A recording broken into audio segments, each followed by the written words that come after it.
Isang magandang umaga mga kamare. Kumusta ka na? Tanghali, magandang hapon, magandang gabi. Napakaganda ng weather natin ngayon kamare. At may project na naman si Bossing. Ayan. Nagdagdag na naman siya ng kanyang garden. At yung dalawang hardinero natin. Ayan. Binigyan ko ng cake. Sabi ko, kainin nyo muna. Ayan. Kaya naupo muna sila. Kumakain sila ng cake na bigay ko. Ayan, may bago silang project. Yan, yung gagawin nila. Ewan ko kung paiikutin dyan sa or doon sa likod. Kasi may dala silang mga buhangin eh. Napakainit na panahon, kamare. Pahiwating na, tag-init na ang panahon dito sa Middle East. May konting alarm, yung alert kagabi, madaling araw. At parang nandito yung, ayan. May bago kaming taga-maneho. Wala na si ating kumparitos na taga-maneho.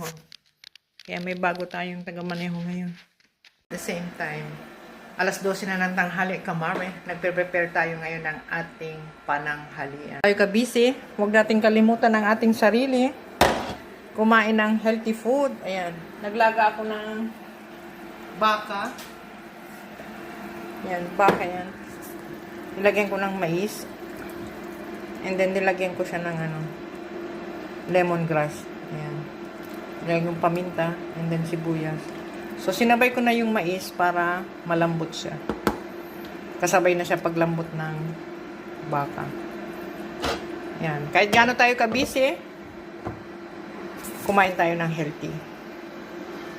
Lalagyan natin sa mamaya ng ng kamote. Last minute na yan kasi ito malambot ang kamote nila dito kamare, alam mo, ang lambot, ang bilis maluto kasi sa buhangin lang to nakatanim. And then may nabili tayong sariwang pechay.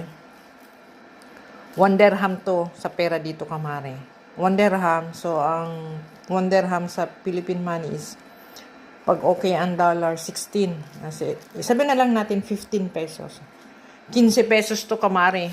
Isang piraso na yan, 15 pesos. 15, 30, 45. Ayan.